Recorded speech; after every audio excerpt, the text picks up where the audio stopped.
Жұма күніңіз қайырлы олсын. Юақырым телеканалында хаберлер жанлы yayında, студияда Муслим Умеров болуна. Эльдар Кантемировны намаз қылғаны себебінден карцерге отыртқанлар. Его отправили в карцер за это на 15 суток. Кірлі сув күнде бір қач саат беріле. Закупаем, да, иногда в магазинах просто тоже нет воды, нет баклажек. Ишғал етілген Қырымда да 79 яны ковид хастасы бар, 2 инсан әлек олды.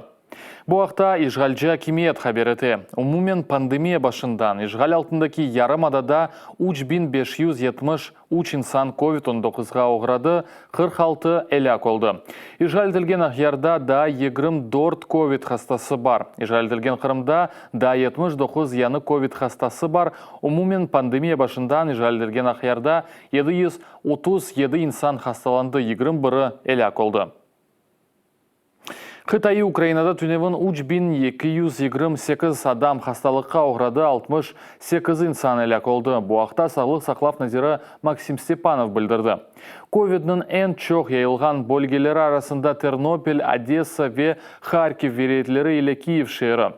Коронавирус пандемиясының башында наманаман 169 бин украиналы бұл хасталыққа оғырады, 3468 хаста әлек олды.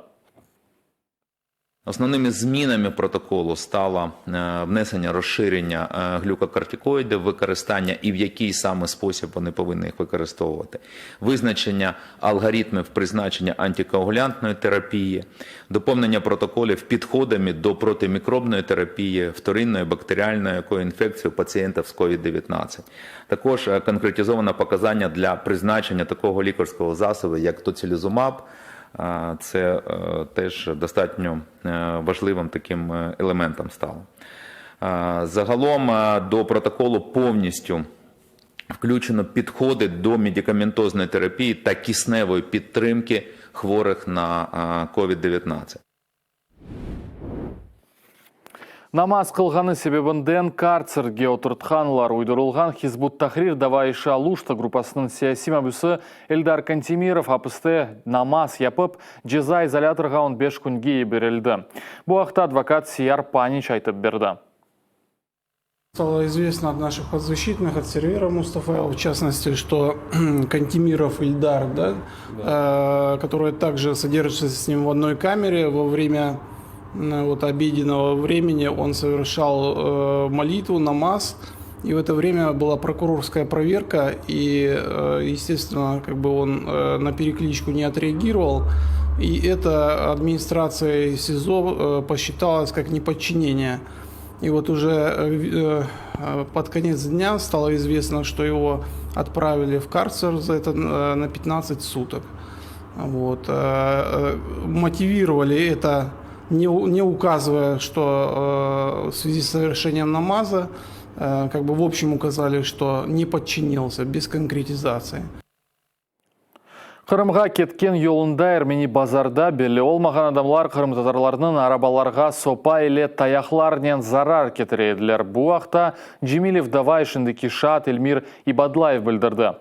Бұл ақта Джемилевдің адвокаты Николай Полозов хабереті. Шатының сөзлеріне көре Херсон тарафындан келіп шыққан араба қаршысына адамлар елға шыққандылар. Бұндан ғайры Ибадлаев Джемилевні көргені ақта айта, о айры бір ерде тұрып армянсқа кетмеге тырышмайды дейді. Мустафа Джемилев не предпринимал попыток вместе с людьми проходить мимо военных в сторону города Армянск. Все время находился примерно в одном месте. Свидетель пояснил, что на обратном пути, после того, как люди поехали в сторону города Армянск, вдоль дороги стояли какие-то молодые люди, вооруженные палками, арматурами, и они осуществляли агрессивные действия по отношению к людям, которые проезжали в сторону города Армянск. В отношении свидетеля также были предприняты агрессивные действия. Эти молодые люди начали бить палками и арматурами по его автомобилю, нанесли ему ущерб. Кроме того, там же в поле было как минимум 2 человека, вооруженные автоматами, которые направляли эти автоматы на дорогу и на людей, которые возвращались. Хатырлатам, Кырым-татар халқының лидері Мустафа Джемилевны Русия жаза кодексінің үч мадде бойынша қабатлайлар. Санки дерсін Русия девлетіне кіріш изна алмадан келгені, веселянин патронларының эмаль сақлануы. Русия қанунларына көре о 3-тен 6 елға қадар апыс мудетін ала бөле. Джемилев Кырым юрушында иштирак етежігі ақында білдірген сон, Русия тағығат комитеті даваларыны яныдан бақып башлады. Кырым юрушы майыста алмақ керек еді, ләкин коронавирус пандемиясы себебінден кечірілмеді.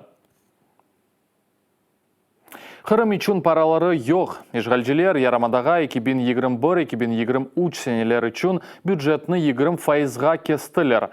Бу ақта лав бюджет карарының проект тескересінде кеті. Пойлеже Русияның малие назерлігі 2021 сенеде 9 миллиардтан аз бюджетке пара айрыжақ, яғни Кырымға тек 76 миллиард берілежек.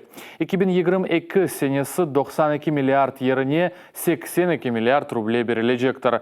Ятырым, яғни инвестициялары жалілен Кырымға тек 2023 сенесі кележектір.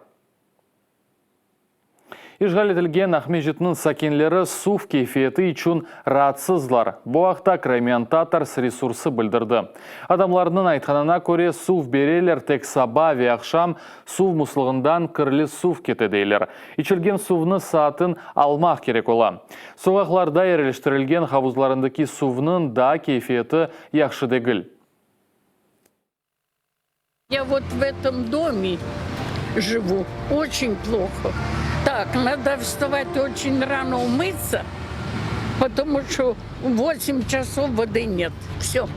Вода очень такая желтая какая-то, которая с крана течет, желтая, не нравится. Эта вода, пьем только фильтрованную, а так единственное постирать, помыть. Естественно, это проблема глобальная. Вода очень плохая, грязная, во-первых. Покупаем. Только в технических целях используем. Так мы покупаем воду. Вода ужасная, то есть ее употреблять нельзя. То есть визуально даже. Она анализ, это брехня полная. Что там они говорят, соответствуют требованиям, ничего подобного. Закупаем, да, иногда в магазинах просто тоже нет воды, нет баклажек, нет в аппаратах воды. Ребенок ходит, приходит с пустыми баклажками, потому что он пустой. То есть, видимо, перебирают люди и все. В этих емкостях техническая вода. Она предназначена там смывать туалет, помыть полы, там что-то такое. Но ни в коем случае не пищу готовить и не пить. Ахмежит сакенлері сув берілу в графиклері весувның кейфиетіне шекейт етелер. Бұл ақта Ахмежитнің Ишғал Джиме Муриет юлбашчысы Елена Проценко білдірді. Хатырлатмалы ки құрғақлық вес сув анбарларының азлашқаны себебінден Ахмежит ве Бақшысарай районлары сув сынырламасының 3-ші этапыны кірсеткенлер. Ахмежит шерінің бір қысмы сувны күнде 3 саат ішінде ала, сабах ве ақшам вақыты. По обращениям граждан в течение этой недели зафиксирован рост количества обращений граждан. Основные вопросы, которые интересуют симферопольцев, это, конечно, графики подачи воды и прорывы на сетях, и качество воды. Всего за отчетный период с 14 по 17 сентября в единую диспетчерскую службу администрации города Симферополя по вопросам водоснабжения поступило 250 обращений. В социальных сетях в администрации города Симферополя поступило 186 обращений. Будаққаларға бұл соңки хаберімізді Crimea.suspilne.media сайтымыздаки бұтын хаберлеріңізні огреніп, сағлықнен қалыңыз. Мы ситуацию удручаем.